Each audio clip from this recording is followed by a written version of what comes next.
তবে কি সেনাবাহিনী ক্ষমতা গ্রহণ করতে যাচ্ছে?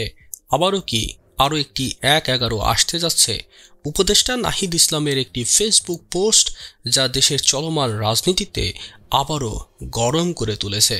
বৃহস্পতিবার দেওয়া ওই পোস্টে নাহিদ ইসলাম যেমন সেনা শাসনের ইঙ্গিত দিলেন, ঠিক তেমনই ১/১১ ফিরে আসার শঙ্কার কথাও প্রকাশ করলেন। বিএনপির মহাসচিব মির্জা ফখরুল ইসলাম আলমগীরের মন্তব্যের জের ধরে নাহিদ ইসলাম আবারও বাংলাদেশে ১/১১ ফিরে আসার কথা বলছেন। অন্যদিকে সেনা শাসন বা জরুরি অবস্থা মেনে নেওয়া হবে না বলেও যে মন্তব্য করেছেন তিনি, তাতেই নড়ে চড়ে বসেছে সাধারণ মানুষ। হঠাৎ কেন সেনা শাসনের কথা বললেন উপদেষ্টা নাহিদ ইসলাম? তাহলে কি ভেতরে ভেতরে এমন কিছু ঘটতে যাচ্ছে বা ঘটে গেছে? এমন প্রশ্ন এখন ঘুরপাক খাচ্ছে বিভিন্ন সামাজিক যোগাযোগ মাধ্যমে। সেনা শাসনের বিষয়টি আলোচিত হচ্ছে নাহিদ ইসলামের পোস্টের কয়েকটি লাইনের কারণে। তিনি লিখেছেন, আমরা ৩ আগস্ট থেকে বলে আসছি, কোনো প্রকারের সেনা শাসন বা জরুরি অবস্থা মেনে নেব না। আমাদেরকে বারবার ক্যান্টনমেন্টে যেতে বলা হলেও আমরা যেতে অস্বীকার করেছি।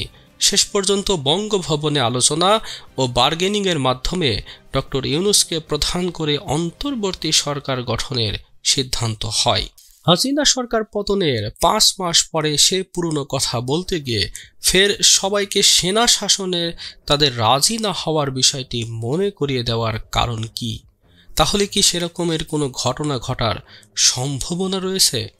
নাহিদ ইসলামের পোস্টে এমন কিছু প্রশ্ন এখন সচেতন থেকে সাধারণ মনে উকি ঝুঁকি মারছে। এদিকে জাতীয় নাগরিক কমিটির আহ্বায়ক নাসির উদ্দিন পাটোয়ারি সম্প্রতি বিভিন্ন গণমাধ্যমে মন্তব্য করেছেন, বাংলাদেশে এখন জিয়াবাদ ফিরিয়ে আনার চেষ্টা চলছে।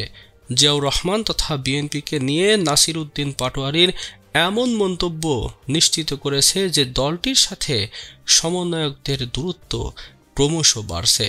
নাহিদ ইসলাম এর দীর্ঘ পোস্ট পড়লে যে কেউ অনুমান করতে পারবে এখন এটাই মনে করা হচ্ছে যে বিএনপির সাথে সমন্বয়কদের আর সমন্বয়ক থেকে উপদেষ্টা পরিষদে স্থান পাওয়া আসিফ ও নাহিদের সেনা শাসন বা জরুরি অবস্থার বিষয়টি নাহিদ ইসলাম তার পোস্টে দীর্ঘ কথায় লিখেছেন। বিএনপি মহাসচিবের নিরপেক্ষ সরকারের দাবি মূলত আরেকটা ১/১১ গঠনের ইঙ্গিতই বহন করে।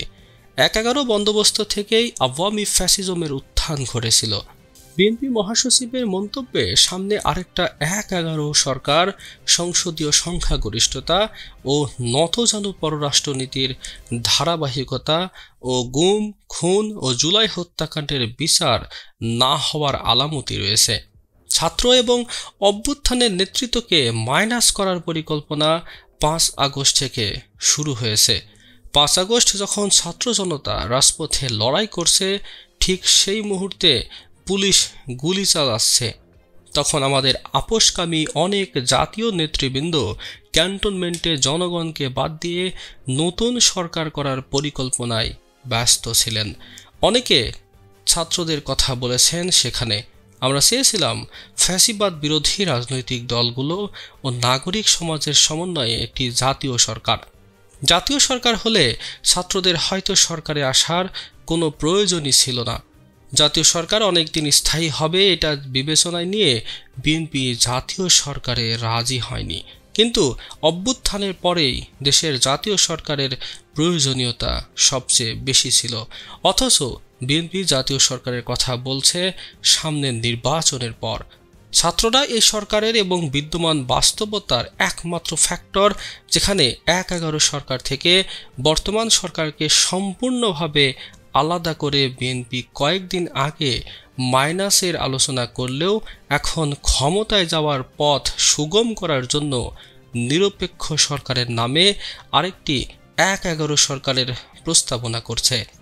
এ ধরনের পরিকল্পনা গণতন্ত্র এবং জাতীয় স্বার্থের বিরুদ্ধে যাবে এবং ছাত্র জনতা কোনোভাবেই এটা মেনে নেবে না। এবং আমি মনে করি এটা বিএনপির বিরুদ্ধে একটি গভীর ষড়যন্ত্র।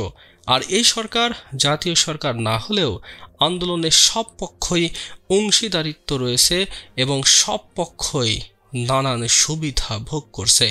নির্বাচনে নিরপেক্ষতার কথা বললে এই বাস্তবতা মাথায় রাখতে হবে। রাষ্ট্রপতির পরিবর্তন, সংস্কার, নতুন সংবিধান সব ইস্যুতে বিএনপির বিরুদ্ধে অবস্থান নিয়েছে, অথচ এগুলো কোনোটাই ছাত্রদের দলীয় কোনো দাবি ছিল না। কিন্তু দেশের স্থিতিশীলতা, বৃহত্তর স্বার্থ এবং জাতীয় ঐক্য ধরে রাখার জন্য ছাত্ররা বারবার তাদের অবস্থান থেকে সরে এসেছে। কিন্তু এর মানে এই না যে গণতন্ত্র বিরোধী এবং অভ্যুত্থানের আকাঙ্ক্ষা বিরোধী কোনো পরিকল্পনা হলে সেখানে আমরা বিন্দু পরিমাণ ছাড় দেব। আওয়ামী লীগের বিষয়ে ভারতের প্রধান দলগুলোর মধ্যে ঐক্য সম্ভব হয়েছে, অথচ বাংলাদেশে আওয়ামী লীগের বিষয়ে আমরা ঐক্যে পৌঁছাতে পারিনি। এত হত্যা অপরাধের পরেও জাতীয় সরকারের ঐক্য নিয়ে আমরা কিভাবে একটি স্বাধীন সার্বভৌমত্ব রাষ্ট্র বানাবো? বাংলাদেশকে দুর্বল করা সহজ, কারণ বাংলাদেশকে সহজে বিভাজিত করা যায়। এদেশের বড় বড় লোকেরা অল্প মূল্যে বিক্রি হওয়ার জন্য সর্বদা প্রস্তুত থাকে। আমি মনে করি না সমগ্র বিএনপি এই অবস্থান গ্রহণ করে, এবং বিএনপির কর্মী সমর্থকদের বড় অংশই অভ্যুত্থানের আকাঙ্ক্ষার বাস্তবায়ন চায়।